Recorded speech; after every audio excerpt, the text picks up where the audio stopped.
First of all, Pakistan is not following Islam. Are you joking? I'm saying not Pakistan, we have 90% Muslim. Muslim means follow Islam. But Muslim, what Muslim? What Muslim? I remember 15 years ago, it's not today and I heard it's worse. 15 years ago I remember going to a wedding in Pakistan.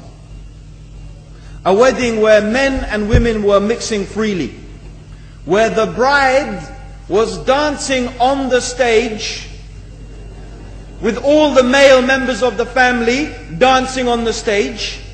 I'm sure somewhere around, we probably hidden in a corner then, but I hear now it's open, drinking alcohol. What Muslim are we talking about? This was 15 years ago. Now I hear it's even worse. Oh yes, they're Islam. When the bride and the groom are walking to the car, they're holding the Quran over their head for blessing. That Islam? That's not Islam. What Islam is that? That's exactly the thing I'm talking about. That's why Muslims are in such a mess.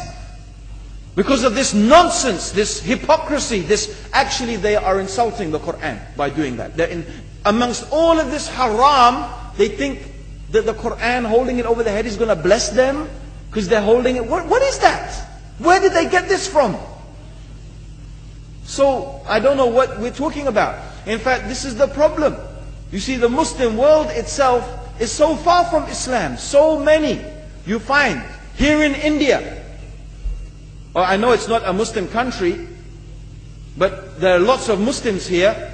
But I don't know what sort of Muslim. Most of them go to the dargah and they call upon some dead person in the grave, and they think that by talking to a dead person they're going to have their needs fulfilled. What's the difference between that and worshipping an idol? There's no difference, believe me. It's shirk. I've seen it myself with my own eyes. I'm praying in the masjid, the adhan goes, the people are praying in the masjid, and the people in the dargah are not coming to the mosque to pray. They're still going around the dargah and making all their whatever the things they do. What's that? That's not Islam. You go to many countries, you find Pakistan, you want to see Islam in Pakistan. You know, in England, in every street corner we have a pub.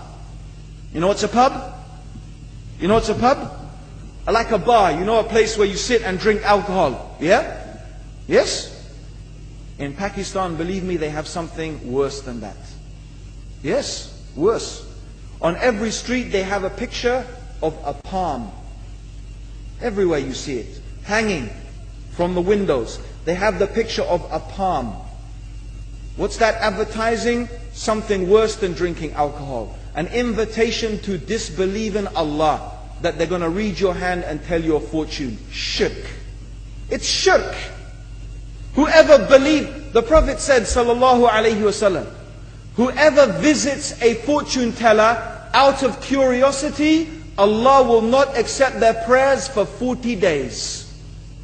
Whoever believes in the fortune teller has disbelieved in Allah and His Messenger. That includes, by the way, horoscopes. Yet you see in Pakistan, a picture everywhere of a hand. Worse than a pub. Worse than a pub. It is better to drink alcohol than make shirk with Allah. Yes.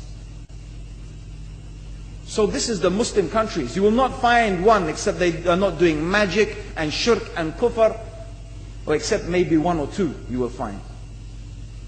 So this is the state of the Muslims. So no wonder we're in the confusion and the chaos. So these are not good examples. And this is really, in fact, the very reason that I'm saying why we are in such a big mess.